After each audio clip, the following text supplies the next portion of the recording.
ओम नमो भगवते वासुदेवाय। राधे कृष्ण मित्रों, आज हम जया एकादशी व्रत की कथा सुनने वाले हैं। जया एकादशी माघ मास की शुक्ल पक्ष की एकादशी को कहा जाता है। मान्यता है कि इस दिन व्रत करने से व्रतियों को 50 योनि से मुक्ति मिलती है। इस दिन व्रत करने वालों को व्रत कथा अवश्य ही करनी चाहिए, तभी उन्हें पूजा का संपूर्ण फल प्राप्त होता है। आइए जानते हैं इस व्रत कथा के बारे में। माघ मास के शुक्ल पक्ष की एकादशी को जया एकादशी कहा जाता है और आज के दिन हम इसे आपको सुनाने जा रहे हैं।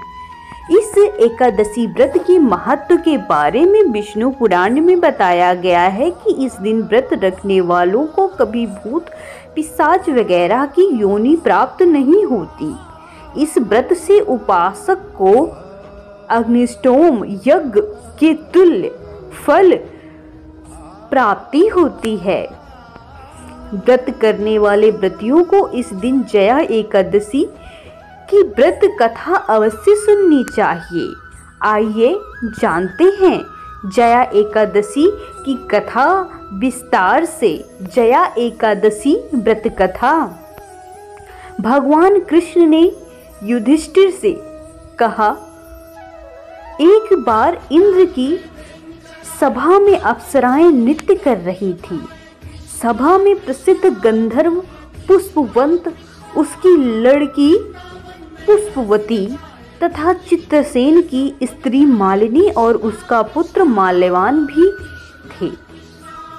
उस समय पुष्पवती माल्यवान को देखकर मोहित हो गई और काम का भाव उसके मन में जाग गया। उसने अपने रूप सौंदर्य हाव भाव से माल्यवान को कामासक्त कर दिया। पुष्पवती के अद्वितीय रूप के कारण माल्यवान भी कामासक्त हो गया। दोनों कामासक्त होकर यौन क्रिया में लिप्त हो गए।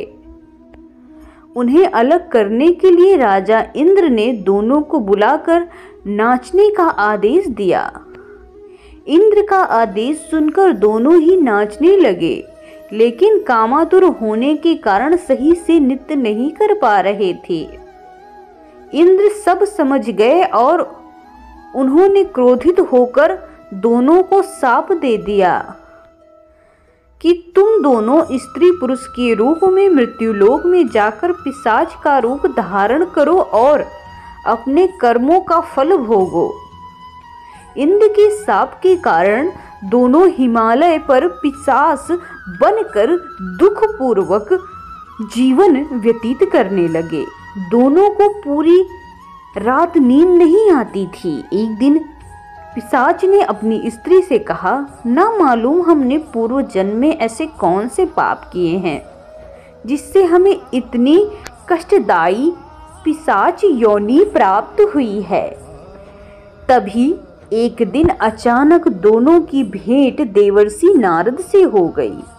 देवर्षि नारद ने उनसे दुख का कारण पूछा तो पिशाच ने यथावत वे संपूर्ण बातें सुनाई जिनके कारण पिशाच योनि प्राप्त हुई थी। तब नारद जी ने उन्हें माघ मास के शुक्ल पक्ष की जया एकादशी का संपूर्ण विधि विधान बतलाकर उसे करने को कहा। नारद के परामर्श से दोनों ने पूरे विधि विधान से जया एकादशी का व्रत रखा और पूरी रात भगवान नारायण का स्मरण करते हुए जागते हुए रात बिता दी। दूसरे दिन प्रातः काल होते ही भगवान विष्णु की कृपा से पिशाच देह छूट गई। दोनों फिर से पूर्व शरीर को प्राप्त होकर इंद्रलोक पहुंच गए। वहां जाकर दोनों ने इंद्र को प्रणाम किया तो इंद्र भी इन्हें पूर्व रूप में देखकर हैरान हो गए और पूछा कि तुमने अपनी पिशाच देह से किस प्रकार छुटकारा पाया। तब दोनों ने पूरा वृत्तांत विस्तार पूर्वक सुनाया। बोलो राधे कृष्ण। दोस्तों, वीडियो अच्छा लगा हो तो अपने दोस्तों और रिश्तेदारों में जरूर शेयर कीजिएगा। वीडियो को लाइक कर दीजिएगा। Thanks for watching. ऐसी वीडियो हम आपके लिए समय समय